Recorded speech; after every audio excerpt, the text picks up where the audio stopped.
Hey everybody, welcome back to my channel. This is Abby with Abby Reviews, and this is going to be my review and recap for Ready to Love Season 3, Episode 4.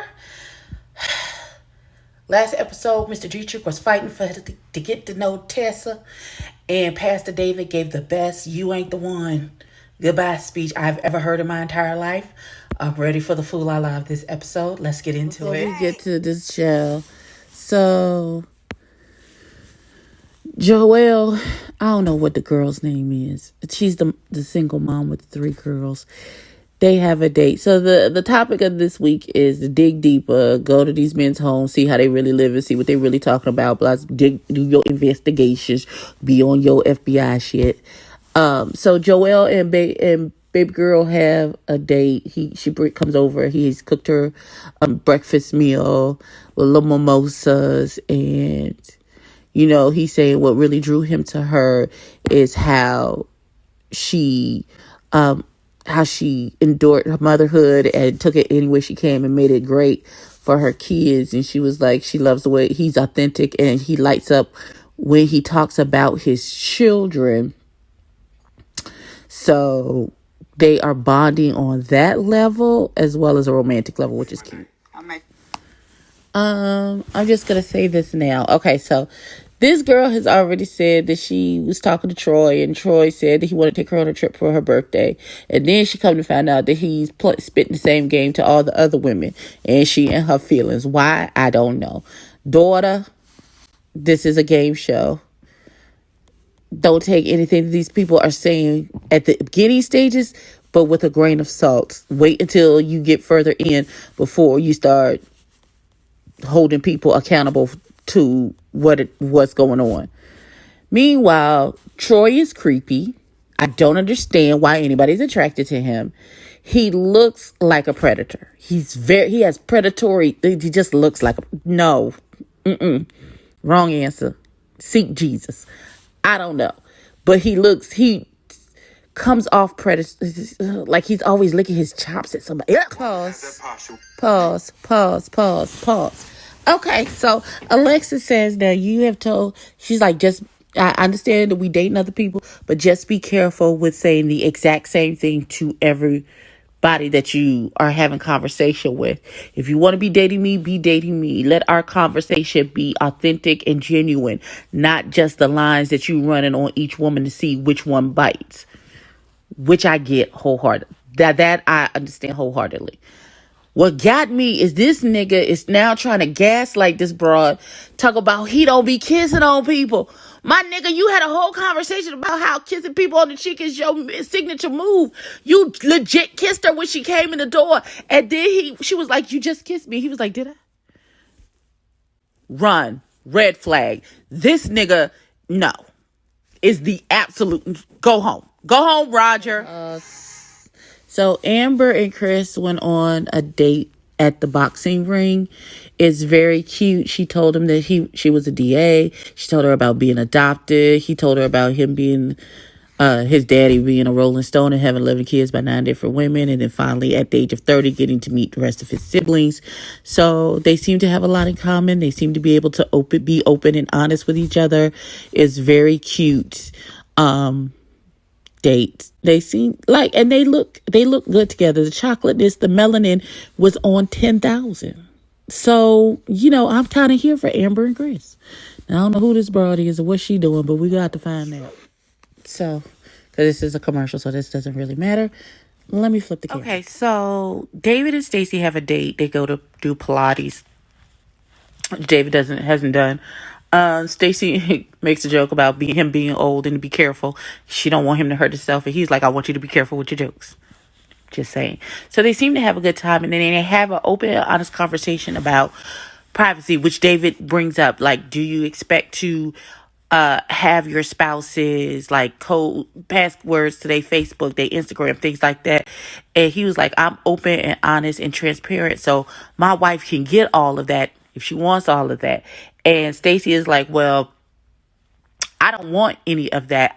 She's like, trust and transparency are tenets of a good relationship, but so is privacy.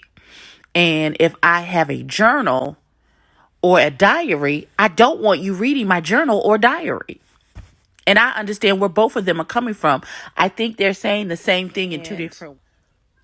I think that Stacey got put off because I don't know if she really grasped what David was trying to say, in essence, to what she was trying to say. They clearly are not compatible in that particular area. So whatever spark they thought they might have grown with this little date was snuffed out by this transparency, privacy conversation. Like, you can be transparent and have your partner's trust and still maintain your own privacy. Two things can be true at the same time.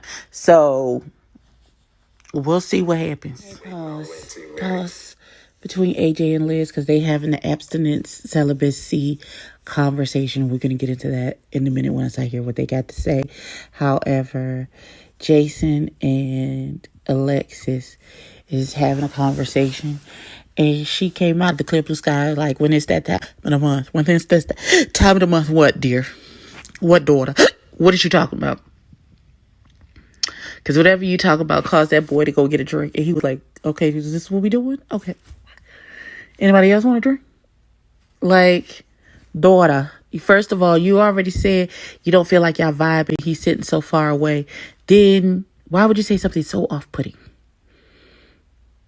Okay. Well, all right. People don't listen to what's being said to them. If it's not they full 100% agreement with what you said, you just assume that they are not with it at all. Because in this abstinence, waiting, celibacy conversation, they said the exact same thing, and she did not hear what he said. She said, I don't want it to be casual. I want it to be with someone that I see it for, that I can see the relationship moving to the next level, blase bloom. Like, I want it to be special. Like, I'm not just willy-nilly out here fucking everybody. He said, I like it to be a connection.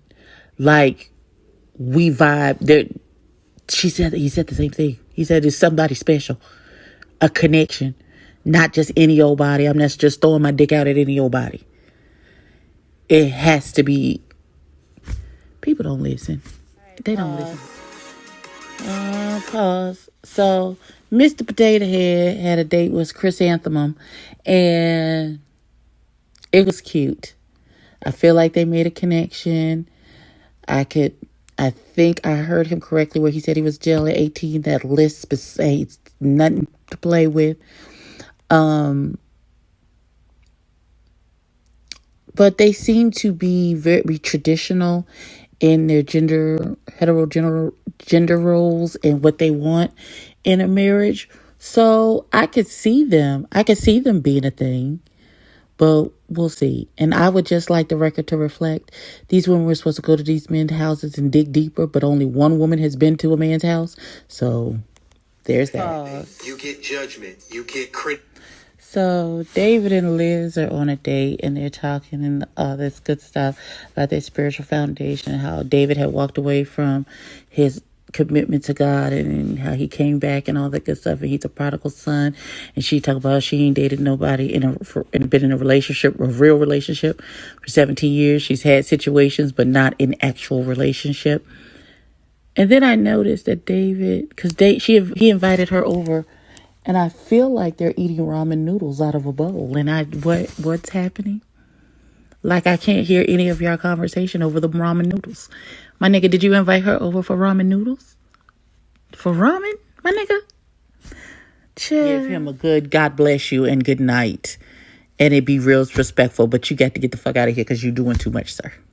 You know what I'm saying? Amen. Amen. Pause. So the ladies have deliberations.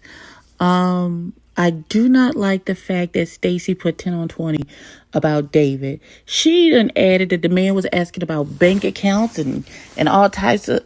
That's not what that man said. He said transparency and trust, bitch. Not, I need to know every single thing about your life. See, again, like I said, you wasn't listening to what the man was saying. You took what you heard. You weren't listening. You took what you heard and now you adding to it and putting 10 on 20 and throwing dirt on this man. And it's not cute and it's not funny. I think all the women are sick of Troy because he's creepy and predatory, and hopefully he's the one that go home. And listen, they might have Liz, bless her heart. She might be the David of the women. That was the end of the episode. Let's get into my final thoughts, shall we? Okay, so in the end, Troy was asked to leave, and they used very blunt Stacy in order to do so. And I don't have an issue with that at all. He doesn't seem to take any responsibility for any of the things that he's done. He doesn't seem to know what anybody else is talking about. He doesn't feel like he was kissing on anybody. Like, he doesn't feel like he was doing too much by offering trips all over the place to everyone that he came in contact with. Thank you, sir. Next. Bye-bye. Also, Amber had a good conversation with David, and he was able to explain what he meant by the comments that he made. And he said, in a marriage. He didn't say my girlfriend. He didn't say my fiance. He said my wife and I should have transparency and an openness in our marriage. Well, here, you want my phone? Here, have my phone. Like, it's not that difficult. And I really don't appreciate Stacey putting words in this man's mouth that he did not directly say. So, listen, I'm kind of done with her for right now. She gives me, like, she did too much this episode for me. She just really did too much. And I'm looking forward to her exit. But it'll be the gentleman's turn to eliminate a young lady next week. I can't wait for it. Please, sirs and ma'ams, like, comment, and subscribe. Tell a friend, tell a kin. I'll catch you in the next one.